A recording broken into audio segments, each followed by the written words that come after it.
These guys. Wow. Well, Mr. Knee holds. I know. All right. Everybody ready? Yeah? Okay, let's keep going. I'm pushing on here. Now we're going to hear our staff's views on this issue, and I will turn it over to Bill. Thank you, Chairman.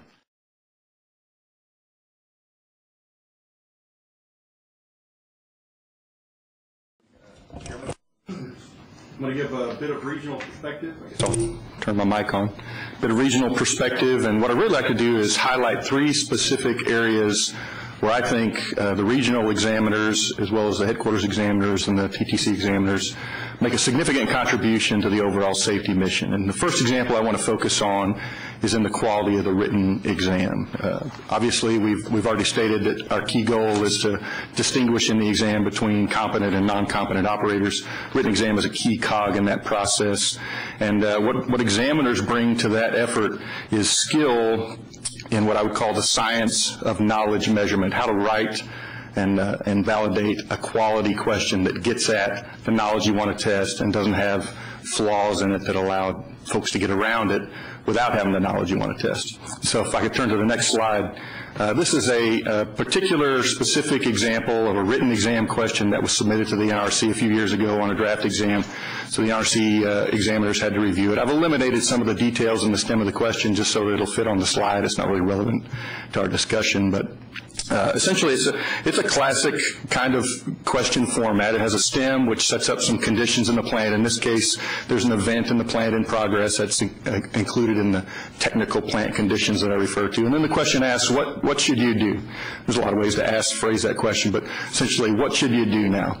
And you can tell by looking at the options that this question is focused on the ability to prioritize and utilize the EOPs and AOPs in event response. So that's a valid bit of knowledge to be asking an operator to demonstrate knowledge on. And so there's several good points about this question. It asks valid knowledge. It has 4 options because that's our standard format. It has 1 correct answer, happens to be option D on this question, but it's not really relevant to our discussion. And it has 3 distractors that are incorrect. But what an examiner would identify in this question is that it has a flaw. What an examiner wants to make sure happens is that a candidate can't eliminate one of the distractors or get to the right answer without the knowledge being tested. If you can use logic or cues in the stem or other tricks in test taking to throw out any of the distractors or get to the right answer, then the question's flawed, and examiners would want to correct that, identify that. And so in this particular question, I want to draw your attention to options A and B on the question. So the question was, what should you do? And option A poses that you should exit EOP 20 and immediately and enter AOP 17.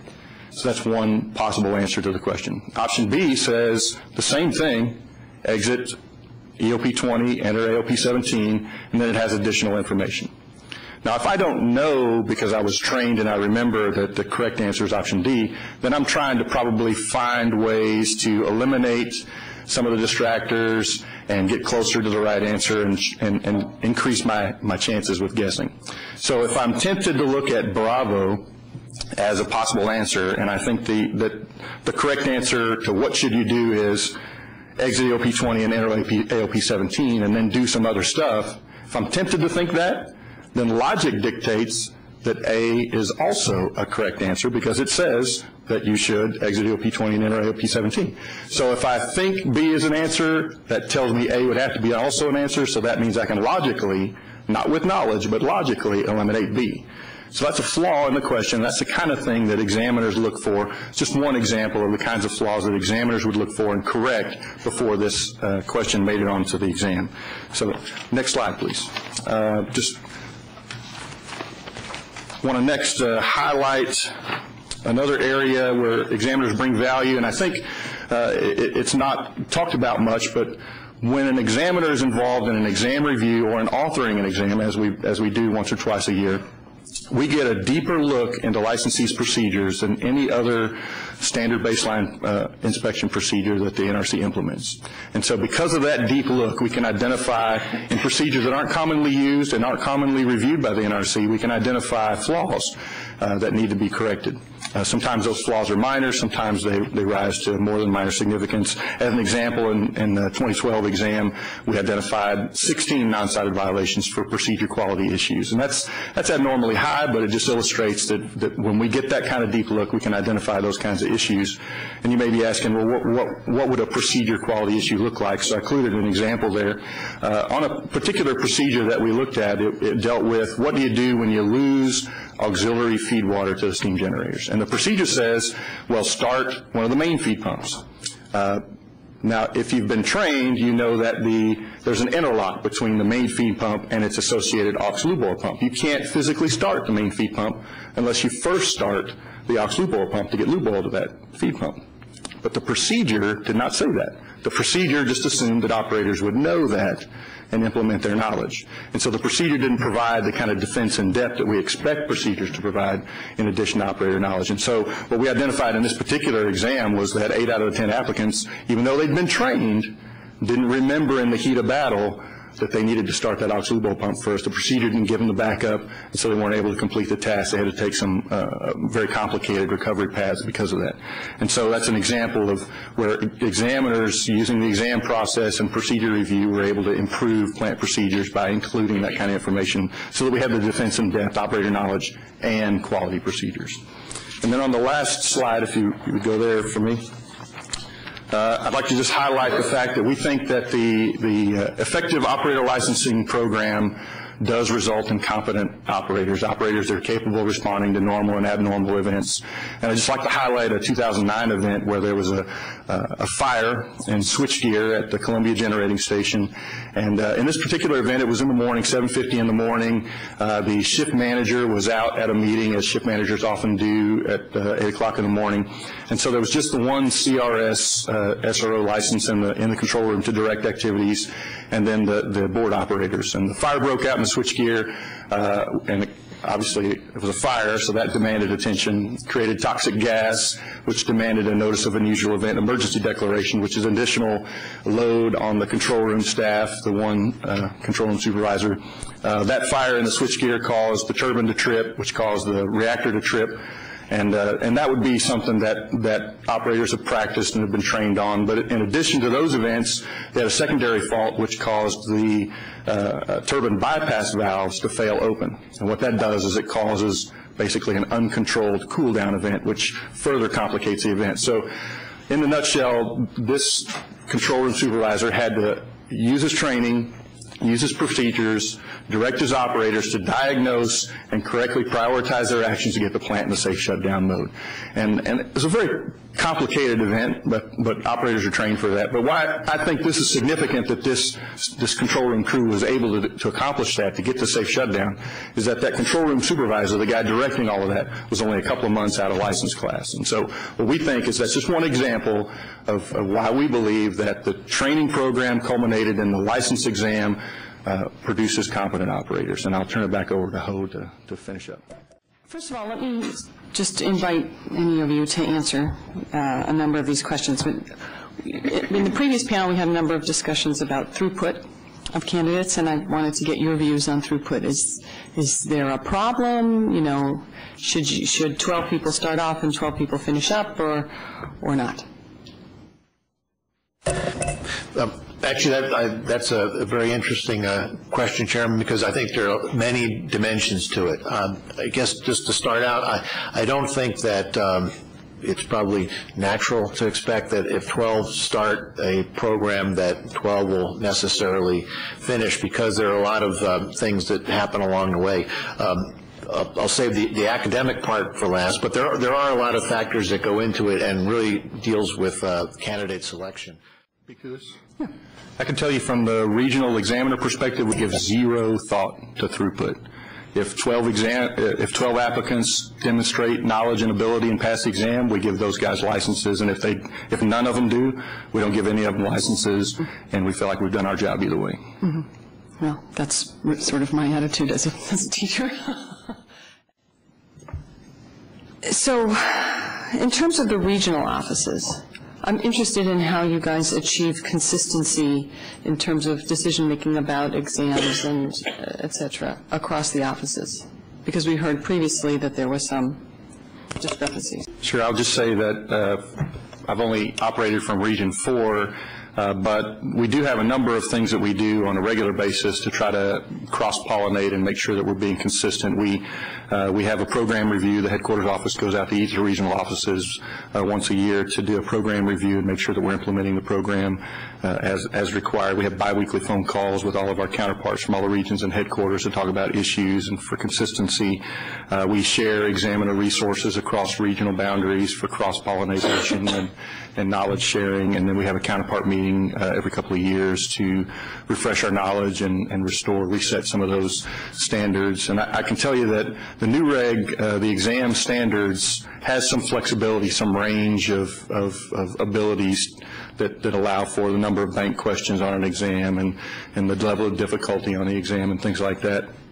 We've not given any exams that didn't meet those exam standards in any of the regions. So from that perspective, there is a measure of consistency, but there is also an allowed variability, and sometimes it depends on the particular exam submittal, is whether a chief examiner would review that and go, look, you've got bank questions on here that are too easy, or there are too many, or I know that a question came up a few years ago in Region 4. The exam standard allows 75% bank selection up to. But that 75% is based on an assumption that you'll have a robust, large exam bank to draw from. And most of the utilities, there's not a national exam bank, and it's at least not for the site-specific exams. There is for the generic fundamentals exams. That's a lot more standardized. But for the site-specific exams, it's up to each facility to maintain its own bank. And the facilities don't have as large a bank as that 75% assumption is really based on. And so when we typically see exams that have 25, 30% bank questions based on the random and systematic sampling, then when we see an exam that comes in that has 50 or 60 or 70% bank, we ask questions. And we say, how did you get this? How did you get random and systematic and still achieve this many banks? And so it's not that there's a requirement, but that there's a reason to question. Thank you all very much. Commissioner Savinski. Thank you all for your presentations. I might just follow up on what the chairman was pursuing there. I can't find the page now. I have the independent review team report that I think the earlier presenter, I almost asked him what page he was reading from, but he had these regional differences. And Mark, if I understand your answer, you're talking about, our standard template allows for some variability so the regions can choose within a range. But there was one example that had to do with Region 2, I think was the outlier. And if I'm remembering the example that was given, it was that Region 2 specifies the knowledge areas or maybe the things from the catalog that have to be tested on, and all the other regions allow that to be proposed by the licensee. So that seems to me something that almost is representative of some philosophical difference about the better way to do that. Do you know why Region 2 does that, and why do the other regions feel that the way that they do it is the preferable way? I can tell you that Region 2 is not the only region that does that. Region 4 adopted that practice a year ago. And so what's the motivator behind it? Well, let me explain what actually we're talking about here. The first step in a written exam is to develop an outline. And that outline is essentially a random and systematic sampling of knowledge elements out of the knowledge and abilities catalog. So there's 5,000, 6,000, 7,000 knowledge and ability elements in the catalog. We systematically sample those, put them into a list of 100. 75 for ROs, 25 for SROs, and then we say, okay, let's write or find bank questions or modify bank questions to fit that list of knowledge and abilities. So the first step is randomly and systematically selecting those KAs. So it's not a matter of me cherry picking them. It's a matter of random and systematic to develop the outline. So the new reg, the exam standard, allows either the facility licensee or the NRC to generate that outline. The problem that we found, I think in Region 2 and both in Region 4, is that we are challenged with when we see an outline come in that has, for instance, 70% bank questions, and we ask, well, how did you get that many bank questions with a random and systematic outline given the bank size that you have? And there's no way for us to effectively inspect and validate how that random and systematic outline was developed. And so what we decided was, rather than spend inspection hours and man hours trying to answer a question that we can't answer, why don't we just develop those outlines in-house and hand those to the licensee and say, start from here. There's no, as long as everyone's following the exam standard, there's no fundamental difference in the outcome, whether we do the work or whether they do the work to generate that random and systematic sample plan. In fact, we save them time by doing that. Well, I actually think that's very informative, and sometimes that was why I asked you about one specific example, was not to pick on that, the relative significance or importance of the example that was given by the earlier panel. But finally, Mark, I don't have a question for you, but I just want to say how much I think your examples you provided of Columbia Generating Station, the event there, and your other examples of test questions, those are very helpful, so thanks for those. That context is very helpful. Thank you, Chairman. Do any of my fellow commissioners have any further comments, questions? Yeah. Just more of a process question. Do we have an internal procedure against having people wear Dallas Cowboy Laniers at the commission? I'm sure, I think we highly encourage that. We'll have to look into that. Excellent point. All right. Well, on that note, I will thank all of you very much for your excellent presentations, and the previous panel as well. I think it was a very fruitful morning, and at this point, we are now adjourned.